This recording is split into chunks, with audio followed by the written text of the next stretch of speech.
Hi guys, if you've been following along the Eastonmade channel here, you've seen the last couple of months me talking about some really big things coming up around here at Eastonmade, and we're going to change the firewood industry. If you're looking for any piece of firewood equipment in the near future, you're going to want to watch this.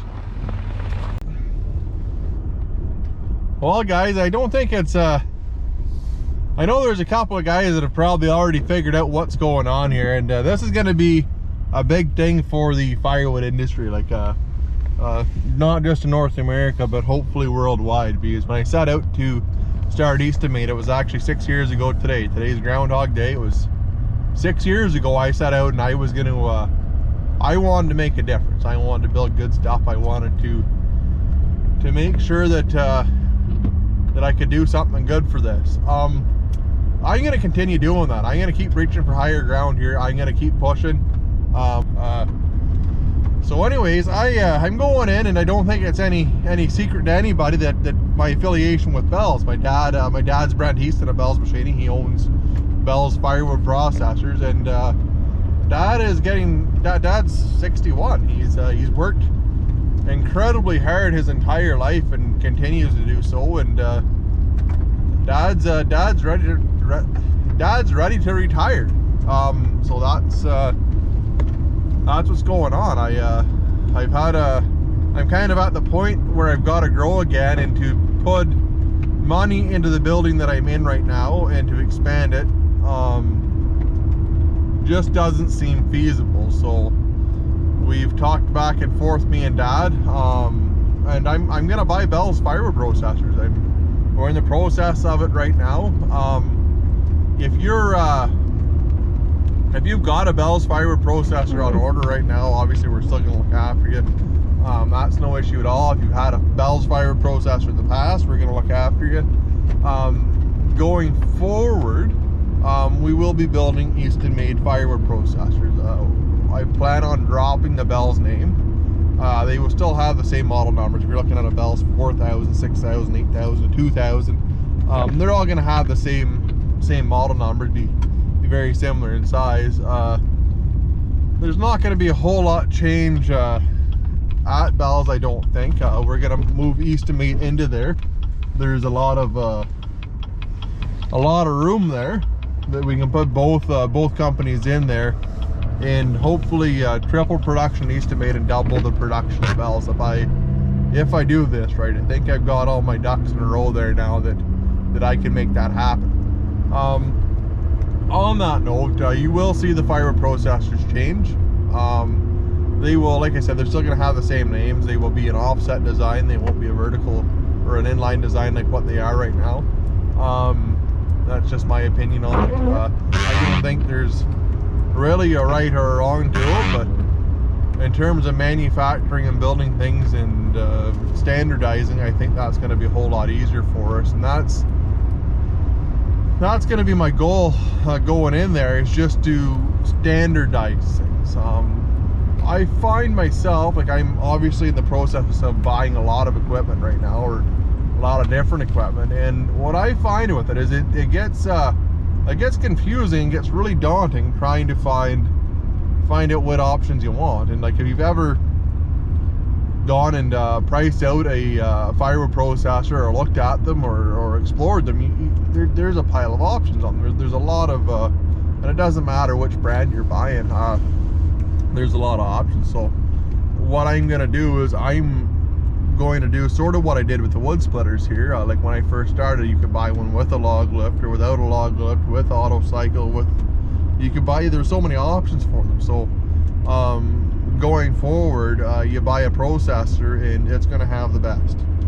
It's going to be, you're going to buy a well-equipped machine, and there's going to be one price on it, and that's what you're going to get, and it's going to be a good machine. I think we can make them perform really, really well, and move forward with it, and grow the industry, and offer some really, really good equipment. Obviously we have all the resources in Bell's. If anybody local or anybody close to me knows that for a long time those firewood processors were my babies. I put an awful lot of time in on them. Like the hydraulic system, the electrical system, a lot of that stuff that they use today is stuff that I designed a long time ago. That I put a lot of hours in, a lot of long nights, a lot of weekends, made a lot of sacrifices to get that up in the air and get that floating. So I'm really excited to get back in there and take it to the next step and to the next level. And I think we're gonna have the best machine on the market, hands down. I'm gonna try and put as big of a gap between the Eastonmade processors and the competitors that there's not even a question there. So that being said, I think from here on out, if you call Bells, I'll leave the number down below.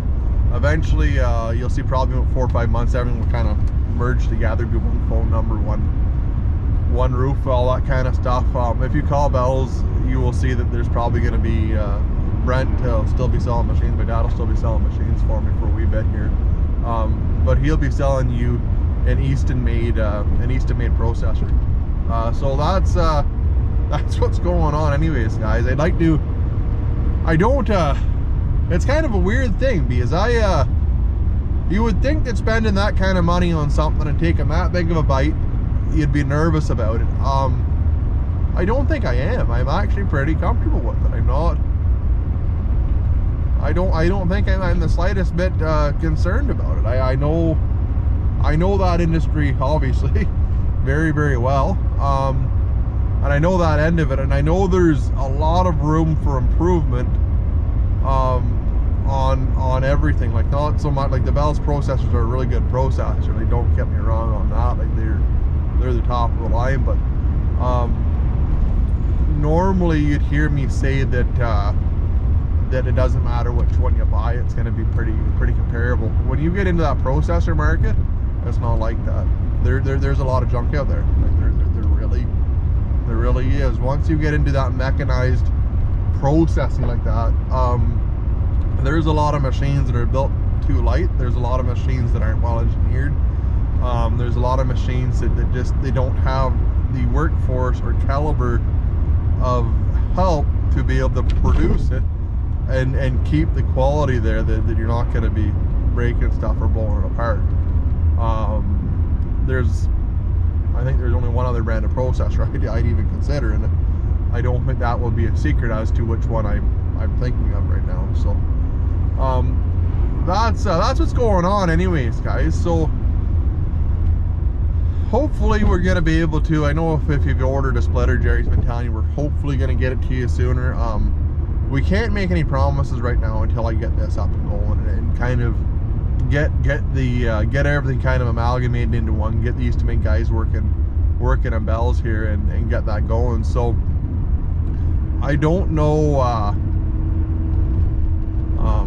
I'm hoping in the next 2 or 3 months, the big thing that I've got to do in there is a powder coating equipment, because I don't right now there's liquid paint on them, and it's good paint, like it's really good paint. But powder coat, it doesn't matter what kind of liquid paint you have. Powder coat is far superior to it. It's easier to apply. It's faster. There's an awful pile of advantages to it. And I know I'm not going to not powder coat my products. That being said, the reason that they've never done it at Bells is just because it's a big oven to actually slide a whole firewood processor into, obviously. So it's kind of a big undertaking, and trying to find everything or align everything so that it functions and it works well is a tricky part of that. So hopefully in the next 3 or 4 months I will have all the equipment in there to do that. So anyways, guys, stick around for the ride here. I made her to town, and if you haven't done so already, hit that like and subscribe button. I'll keep you in tune with what's going on around here, because it's going to be interesting. Thanks a lot.